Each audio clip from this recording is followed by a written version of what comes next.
Band Life Podcast!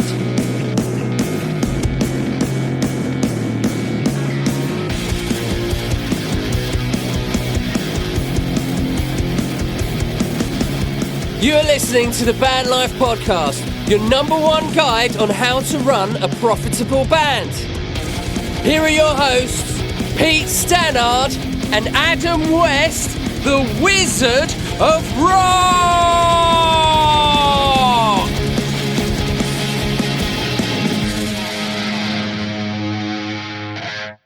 I think doing things completely DIY, as in everything falls on one person in the band, is an insane thing to do. I am insane. Absolutely insane. Kudos to you for taking it on. But and what I did, I've made a list here of all the things that if you're going to take every aspect and do this yourself, and you've got to think along the lines of, they don't just have to be done, but they have to be done to at least a really high-ish standard, at the very least. They can't be half-assed, shall we say? Absolutely not. Okay, So let's have a look then. you as a DIYer, you have to be a musician, a producer, a recording engineer, a mixing engineer, a mastering engineer, a videographer, and then the sub parts of being a videographer is location manager, camera operator, editor, hair and makeup, set design, lighting, costume design. And then you've got marketing manager, business manager, tour manager, logistics, agent, marketing and promotion, and the subsections of marketing promotion would be digital, print, radio, and television. Then you've got graphic design, sales, so merchandising and physical copies, or mechanical copies as we would call it in the industry. Then you've got ticket sales. Then you've got legal, which I would highly advise. Do not do that as a DIYer. Okay. Do not sort any of your legal stuff out yourself.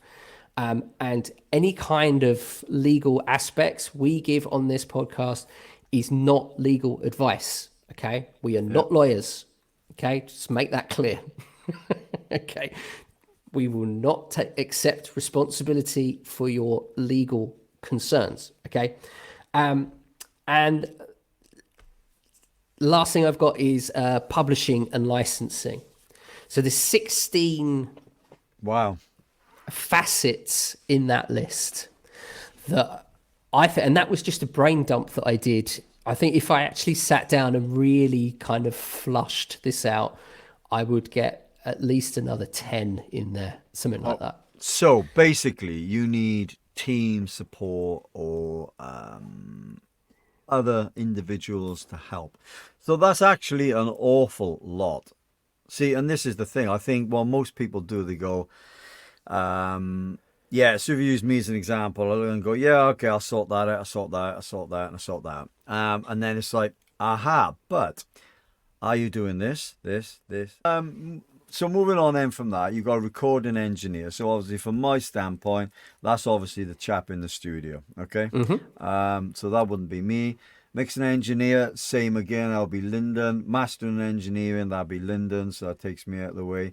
Videography, location, and so forth. So in terms of video, like none of us, including me, will have the time to do that. So I'll skip that bit for the time being, because it just doesn't, as much as we're interested in doing it, it doesn't factor into at least what I'm trying to do. It's just everyone's too busy to even get that up and running, to even consider location, camera, edit, hair, and etc., etc. So you wouldn't do any kind of either long form or short form music videos? Well, we would for your release, but we'd like to, but yeah. No one's got the time, mate. Honestly, we got 2 hours once a week to practice. Our bassist lives like miles and miles away. You got to come down here once every couple of weeks. There's issues with cars. There's a lot of stuff going on. It's not even something I would bring up from my point. Anyway, just using me as an example. So I would basically go, okay, well, let's skip that for a minute. The music manager, I suppose, for me, that would be me. Um, and then obviously, do you reckon there's any subgroups to that? If they have any kind of assistance, and whether or not your music manager is as a part of an agency as such, then there might be Mm. some. Right. So kind of so the problem with agencies is that you end up speaking to one music manager, and then if you're very new coming in, they Mm. generally will get passed off to someone lower in that agency. And a lot of bands get burnt in this way because what happens is they think that they're working with the top music manager, whereas Mm. actually what they do then day-to-day stuff working with that manager falls onto like an assistant or something like that, and they're not quite getting the same service that they should, shall Yeah, we say. agree. So there is kind of yeah, there can be some sub stuff to that depending on your situation, I would say. Okay. Um, and then also obviously the business manager. Well, I deal with that when referring to managing the accounts, managing the socials, managing any payments that come in via the sale of the EP or music, and then there's touring. Well, the touring is we haven't done any gigging or touring at the moment, so but that's a logistic issue in terms of transport because we're like in between the transport issue at the moment. We don't have suitable transport to be able to sort that out. So we can't deal with that. And I think that would be a band effort, if anything, using me as an example anyway, a three-piece band, all right? So then we got Yeah, the logistics. Again, that's a big problem because we have it's car sharing, equipment. We don't have the size car and vehicle to do it, which I don't think most bands do anyway. This is why a lot of us go, okay, what's your back line? Back line would be essentially your cabs, as you know, and your drum kit. And if venues have that as a standard, big relief for most bands. Some don't, which is a bit of a pain in the ass because most of us, in terms of logistics, do not have the transport, and which tends to be in it because it is expensive to get vans and small transit vans to house all the gear. So it's basically car, or which is what we've been talking about a lot, is condensing your equipment down so you take out the aspect. So there's these amp pedals that you can now buy ranging from 180 quid to 300, £400, and they take away the heavy amp heads, which means that your logistic issue is stick it in a bag, yeah, get onto the transport and go from there. So in yeah. terms of the logistics side, we've almost got that covered. We just need to iron out a few things. Agent, we don't have an agent. I suppose it's really all three of us that would sit down and discuss that because um, do you mean agent? What exactly do you mean by the agent anyway? So let's clear that up first. So an agent in this sense would they basically handle all of your performance stuff. So any kind of booking, any kind of gig, any kind of live performance stuff. So even if you're doing live performance in like, well, back in the day would be in like music shops and things like Yeah. that. But yeah,